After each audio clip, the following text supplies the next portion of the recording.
We hope these videos give you a taste of what it's like when you untie the dock lines and sail into your dreams.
Ryan and I met over 20 years ago before he was diagnosed with muscular dystrophy.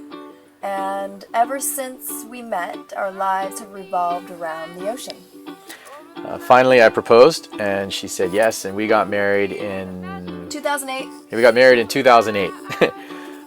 Back home, Nicole works as an ocean lifeguard and as a school teacher. I worked as an EMT, and I had a number of other jobs that revolved around ocean sports and especially sailing until I wasn't strong enough to do that stuff anymore.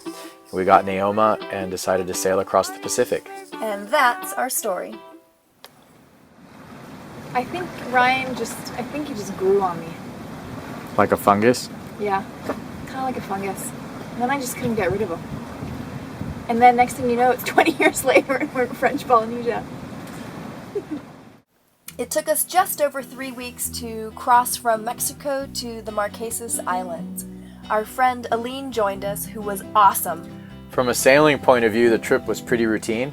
Pretty much the challenges that we faced were just whatever we brought with us in our own minds. But that's kind of the magic of crossing an ocean, is you get to face those challenges and sail past them. We celebrated as we crossed the equator, and about a week later we made landfall in beautiful Fatu Hiva.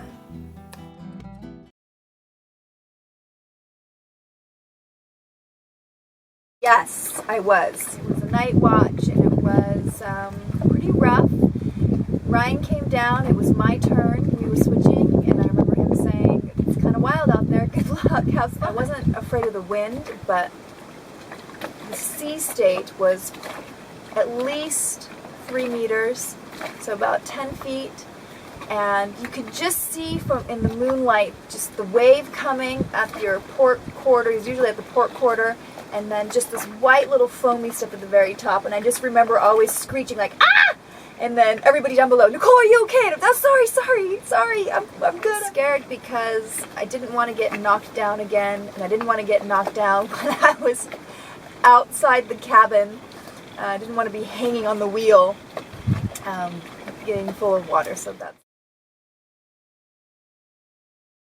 All of a sudden, Aline and I heard this rumbling noise. Like, it sounded like if you were standing in the surf zone back at the beach and you like crouch down and you hear the wave breaking. It was like that, like just, and then bang! It was like a bunch of people slapping a hole at the same time, all the way from bow to stern. Super loud, and the whole boat shuddered. And then it kind of just rolled. And next thing you know, we're completely on our side. And I remember seeing the jackets hanging from their hooks, you know, at 90 degrees to the wall. And comes out of the bunk, and I hear this scream, and it's Nicole, and we're like, "What's up?" And she was on the leeward side, the downwind side of the boat. So when the boat rolled, her side was underwater, and she had left one of the port lights open, one of the windows was open.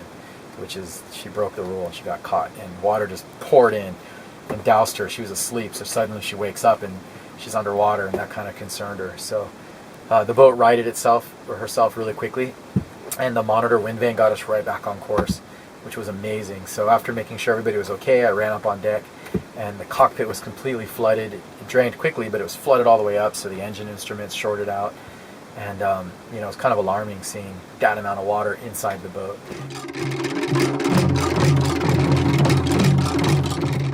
Out here, we face ourselves and each other and must live with what we find. Or even better, love what we find. That's when it becomes clear what really confines us and what it means to be free. This voyage is just beginning. Welcome aboard.